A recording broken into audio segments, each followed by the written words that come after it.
Hello, everyone. Welcome once again to another Toys R Us virtual walkthrough. Joining me once again is Art personified, the man with the 10 pounds of gold paint, handsome Hans Race. How are you doing, Daddy? I'm doing great. Thanks for having me again on the show, man. Thanks for being here. And you were on here the last time I went through this Toys R Us in London, Ontario, Canada. And there's been big changes here. Last time I took you through here, there was a whole bunch of He-Man. That's right. Figures inside, and unfortunately that section is gone. There's been big changes here, and the theme today is Adapt to Survive. So there are still Toys R Us's in Canada, but here's what they've had to do in order to survive. There's been some branching out to other products in here. They're selling air conditioners now? I wouldn't be surprised. There's quite a few. There's the Babies R Us section over there, and there's actually quite a bit of kitchen supplies, which we'll take a look at a little bit later on. Yeah, they've diversified a little bit. Those things are down here too. The those fuzzy pillow things. What are they called again? Stuffimals, fluffimals, something like that. My daughter has a bunch of them. They are really fuzzy. A pillow is really nice for just sleeping with, especially as you get older, maybe, and with some shoulder or back issues, to have something to just a place, have your arm around or something. I agree. So why not make it fun? Exactly. Make it Pikachu or whatever it is. Yeah, or Scorponok, or no, Fortress Maximus. So there's the section we looked at last time. It was the He-Man section. It's Lego. It's a little Lego and a little bit of other stuff. So I'll go through that a little more thoroughly later in the video. I'm trying to dodge all of the folks and the kids walking around here. It was actually book section, yes. So HMV. We used to have a chain in Canada called HMV with CDs and DVDs, and now they were gone for a while, and they're back now in this Toys R Us in London. Manga. Wow. Yeah. It's that popular. They're selling it just everywhere. Okay, cool. So these red benches were here, and then they got rid of them during COVID, and they're back, and I just had to take a load off on my on my old bones to just sit and enjoy the benches back. But yeah, we got books and basically physical media. And I think what's funny that's happening here is that as our generation's getting older and we're all dying off, us fans of just physical things are all coming together now. So toys are coming together with books and DVDs and vinyl records. It's all just becoming old-fashioned physical media instead of the digital stuff today. Well, there's a joy in having some kind of physical media. I mean, written material especially. I found myself actually kind of staring away from comic books and buying more novels these days because they take longer to read, and the actual luxury of taking my time to enjoy myself is a joy in and unto itself, Yeah. A wise American poet once said, "Need a little of that human touch." You need a little of that human touch. I agree. Bruce Springsteen. It's nice to be able to actually hold something in your hand. The people are scared of AI, but as long as people remain as people, I don't think we're going to automate absolutely everything. We're always going to need that humanity in us, especially in our art. Oh yeah! Oh yeah! That has to be like a toy set, a play set. The wall breaking open with the Kool-Aid man. Oh yeah! Oh, there's the hip. Gotta have the hip in there. I know and love all of these bands, except for Peppers, Red Hot Chili Peppers. Oh my gosh, Red Hot Chili Peppers. Oh. Like, who's Peppers Red? And there's Ringo's band right there. Ringo and the Lads. That's pretty awesome to still see Beatles merch in a store in 2024. You know what's crazy is I appreciate the Beatles for everything they did, but I'm not the biggest Beatles fan. So it's been nice talking to you, Hans, but you're gonna have to go solo for that. No, I'm kidding, of course. I'm kidding.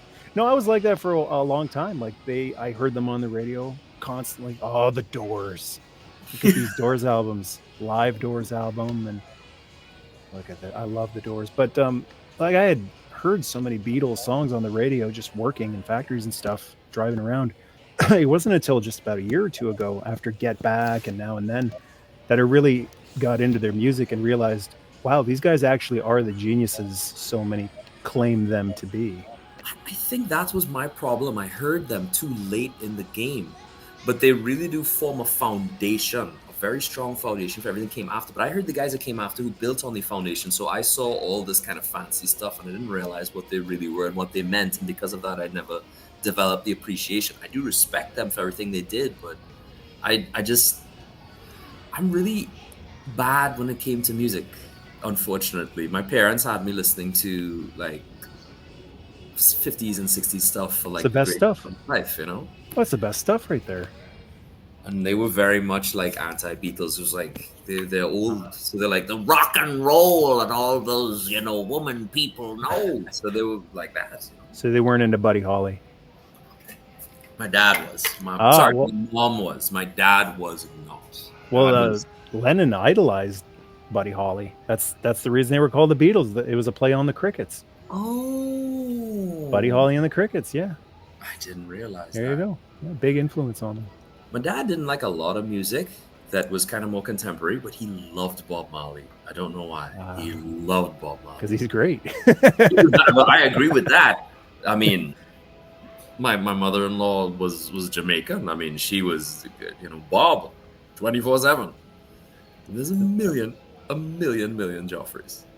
Yeah, and those are Toys R Us exclusive. So when we get some American visitors coming over, those are probably one of the only Jeffrey-centric toys that are still available here. Jeffrey Funko Pops. You can get 4 of them if you want all 4 turtles. They've got 4 different turtles, Jeffreys. It's crazy. It's like I don't buy Funko Pops. I don't like them, but I would get a Jeffrey. Little known fact. Well, I guess it's not a little known fact. J. Michael Straczynski wrote Babylon 5. Really? Yeah, he did. I unfortunately discovered Babylon 5 when I was still young and I was like, if I like Star Trek, I can't like Babylon 5. So I was a Star Trek guy. I wish there was some way to special edition up Babylon 5. I'm not a big fan of the Star Wars special editions, but Babylon, it was an idea before its time. And it would be nice if some of those graphics could be updated a bit. Babylon 5 was actually a shockingly good story. The story is incredible. Like it's all laid out and just very beautifully all put together. It didn't seem like they just made it up as they went along. I mean, we also have to like really look at what's happening here. You're looking at like physical media. This may be extinct in 5-10 years. We may never see it. That's why I wanted to do this video here, because it's strange to see an HMV in a Toys R Us, and that means less toys, but it's also cool in a way too. Once again, because Best Buy isn't carrying this stuff anymore. It's harder and harder to find Blu-rays and DVDs, so it's cool to just see those discs again somewhere, and it kind of seems fitting it would be in an old-fashioned toy store. Are we really seeing the era in which like toy collectors are going into a Toys R Us to buy nostalgic stuff? That's an evolution of Toys R Us's function almost. Yeah, here's the Transformers section, and this is a shell of its former self. We used to have like entire islands filled with Transformers, like 3-4 different lines going at the same time, and now it's just that little corner there. What is this? The 90s? But this is Turtles now. Ninja Turtles section and a Transformers section. Turtles have taken over again. History repeats. It's true. It sure is. There's a comic book. So there's a little comic book aisle here. I like all of the diversity here. You got toys and books and comics. It's really nicely organized. That comic's going to stay there forever. Afra is like the worst thing to happen to stuff. There's a G.I. Joe section, classified. It sure is. Oh man, I miss the window packaging. I hope it comes back soon. There's a video I have to send you where I went into a toy store with my kids and they were looking at the Paw Patrol stuff, and these are apparently Paw Patrol figures with no window packaging, and I was like, I thought they were boxes of cereal. What is this doing in the toy store? It's really lame. You need that window, man. Well, I'm glad they pivoted. Apparently, Hasbro has said we got the message, and we're going to go back to Windows. They did, but then they took away the box art, so it just Yeah. the new boxes just have like a default GI Joe logo, and that's it, and they're black, so it's kind of they have no character. They need that, they need that little touch. Look at that gung ho right there. He's got character with the bubble and the artwork. The art. Even this with bright the artwork. features. Here's why they're bent, because they're leaning forward and curving. So I can't help it. I got to try to straighten them out a little bit here. I'm not buying any, but maybe whoever buys them will appreciate it. I don't know if you know anybody who did this, but they would like put figures they couldn't afford at the bottom on the thing and come back and get them later. I mean, when I was really young, yeah, like there would be a thing like, find whatever the rare figure is, Snake Eyes, and I put them at the very back of the peg. Yep. It took me 10 minutes to take them all off and put them back on. Hopefully come back next time and get them. But I have a weakness for dinosaurs. I have to say, these Mattel dinosaurs are really kind of drawing me in. I'm really digging them. I'm reverting wholly to my child self. T-Rex, yeah! There's an unlicensed nuclear accelerator up there. Proton wand. Beast Wars is back. It really does feel like the 90s again. It does feel like the 90s. We're just going in cycles here. I'm actually kind of envious of the Soldier Force stuff you have. I find great. They're really picking it up. It's it's a fantastic placeholder for GI Joe, and they've got some stuff that Hercules cargo plane. I mean, if you're a big Joe fan with a flag, you got to get that Hercules on there. It's amazing. And there's a Battleship too that they have that we never got. I mean, it's smaller than the Whale, but it's a nice little Coast Guard kind of vessel. Why did they separate the Transformers? I'm seeing there's Beast Wars over here, but there's other Transformers. Yeah, this should all be be I don't know. Yeah. Maybe it is truly like the 90s, because they didn't really treat Beast Wars like Transformers back then. It was true. It was more its own thing. Batman figures, the animated versions from the intro of the show.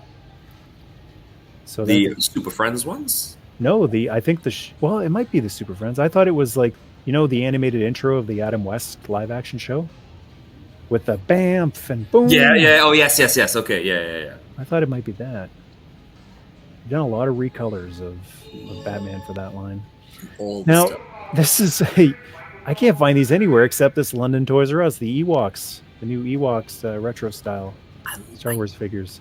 Those little figures are so cute and appealing. I like that. I like the little Ewoks. But these are awesome too. This London Toys R Us in particular, I'm always seeing stuff here that I never see anywhere else, or I don't see for quite a while, like the Neutrino wand on my Proton pack. I got it here, and I don't think I ever saw it anywhere else except for this Toys R Us one day. So they're right in that sweet spot of getting, I don't know, all of the great stuff, and maybe not the highest population of toy collectors that are grabbing it immediately. When I was a kid, there were dozens of Skiff Lando. When it was all said and done and Kenner Star Wars had stopped, those stayed on the pegs for years after. And it's funny, once again, history repeats. Some of the few vintage figures left are Skiff Lando. He was on screen for about 5 minutes, maybe, and that's being generous. What's crazy is that at the bottom of the shelf there was the Star Wars Mission Fleet, and I would put my head on a block saying that's some of the best new Star Wars stuff they've brought out in the last, I'm gonna say, 8 years, because it's really toyetic. Very toyetic and fun, and they're really cheap. So like even the kids could walk in and be like, "Oh yeah, $5, sure." Boop. That's especially appreciated today. Here is the He-Man section. We saw it in all its glory last tour, and this is all that's left. We stopped getting single-carded He-Man figures quite a while ago, and that was it. A couple boxes. I feel like the biggest sections we've seen so far has been Ninja Turtles and Star Wars. There's a gold helicopter for gold member. Those 118 or those are 112? Fortnite, probably 118. Fortnite is one of those anything 118 these days is so rare. It tends to scratch that itch. I tend to at least put it on the scope just a little bit, just to play with the GI Joes with. I hope Hasbro keeps up with it. We saw the 3 3/4 O-ring Ghostbusters. I hope they keep up with it, like especially considering everything's more expensive. Shrink that scale down in order to bring the cost down. Give us those O-rings. I am all for it. I was when they brought that out, it brought out to me at least the potential of seeing that one thing we all wanted was as children, which of course that combined 3 3/4 inch universe where you could play with all your toys together and not be like, well, he's a little taller because he's Luke Skywalker, and this is and come on, man. Can you imagine if they make a Sky Striker that transforms into Ghost Starscream? And the Ghostbusters got to get called in to, because what are the Autobots going to do about a Ghost Starscream? They don't have proton packs. All those crossover universe things, I'm always kind of excited for, because when you take two things you love and slam them together, if it's done skillfully, you end up with something that's by far, better than the sum of its parts. Cooking supplies. We're in the Babies R Us now. Usually I don't set foot in here, but I saw the cooking supplies and I thought, wait a minute. This isn't just baby stuff, and so this is one of the other adaptations. Adapt to survive. This is kitchen stuff under the banner of Babies R Us.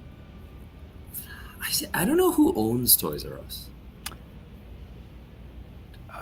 Is it like Walmart or something that owns that? No, I'm not sure. I thought I heard like Sunrise Records, but I'm not sure. They got the ownership changed not too long ago. So yeah, and there's less toys than there was in 1980, 1985, 1990. So how are you going to fill a store with toys when there's just not enough toys to put in there? Unless they're old, like you make it like a flea market and have people selling old toys. Look at my phone. It's glitching. It's like, get out of the Babies R Us. What do you do? It literally started malfunctioning from being in the Babies R Us too long. There's a disturbance in the force. Yeah. This isn't the Michael I know. Ugh. Never happened to my phone before on any of the tour videos I've done. But right there, get out. I can feel your creativity draining out of you. We must leave. Hey, just came back from Toys R Us. Oh, what'd you get? Some candles. And a stool. But there's I guess anybody going into Toys R Us, especially one that's not attached to a mall or anything, once you've got kids with you, they can kind of run to that section. You could go to this section and you can, I mean, that's what the magic of Kmart was, right? I got to go do shopping and you go to the toy section. That's basically what Toys R Us has now become. At least this one is like a Kmart. I don't mind as long as it survives. I really don't mind. I want the brand to stay around because the brand means fun. And here's that section we looked through last time, and now it's got Hot Wheels in it. Hot Wheels is one of those things I was never interested in as a child, except to have them destroyed by Transformers and all that sort of thing. But I mean, man, kids these days are really loving it. My son loves monster trucks. How many? Oh, there's those motorcycles that I did a video on a while ago. Yeah. How many Hot Wheels have been created over the years? Like, it's up there with Lego. Countless. Countless indeed, but they somehow still manage to maintain that quality. Even though I'm sure some Hot Wheels aficionados would tell me otherwise, but they're still metal, which to me is a big deal. Yep.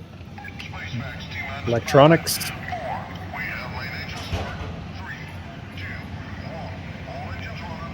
Now that's cool, being able to actually press buttons and see the thing. There isn't even a window. Control, this is Space Max. All systems go.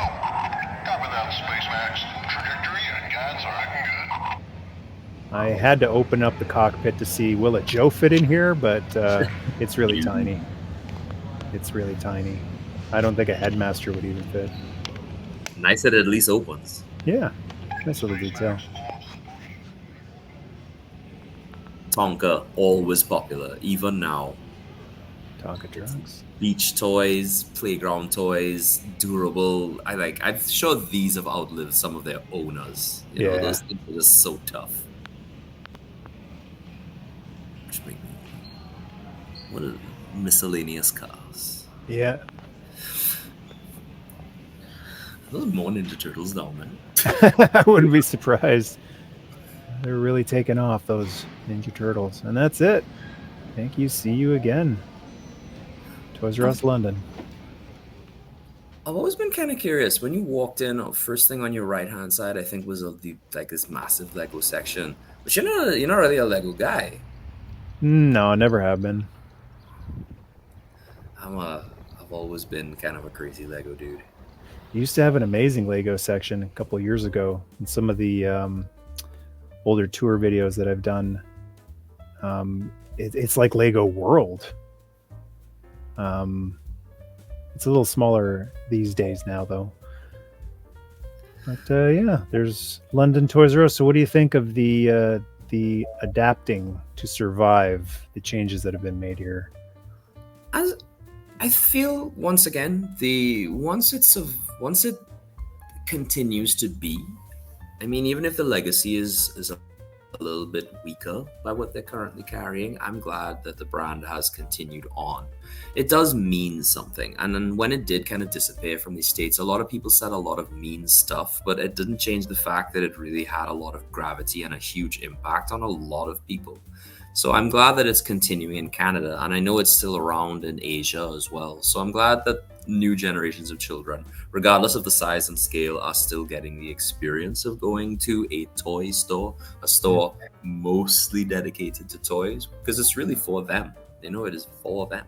Yeah, that's a great point. Even if it's just 51% toys, it's still on the marquee, and it's still their main priority is toys. Exactly. So no matter how much other stuff they have to bring in order to keep it afloat, as long as the marquee still says Toys R Us and the main focus is still toys, old-fashioned physical toys that you can hold in your hand, then it's the last of its breed. There's no more KB, there's no more Child Palace or any of those other. Let's keep it around. The book thing, I find, at least down here, books have always been an integral part of toy stores. So when I see a book section, especially since I'm seeing manga and comic books and stuff like that, anything because toys really spike the imagination. So anything that spikes the imagination at all, I think can be considered a toy. So once again, books, records, music, anything that brings you to games. Yeah, any kind of game, I'm good with that. I'm happy that it's there. And also bikes, trains, video games. The old song used to say it, right?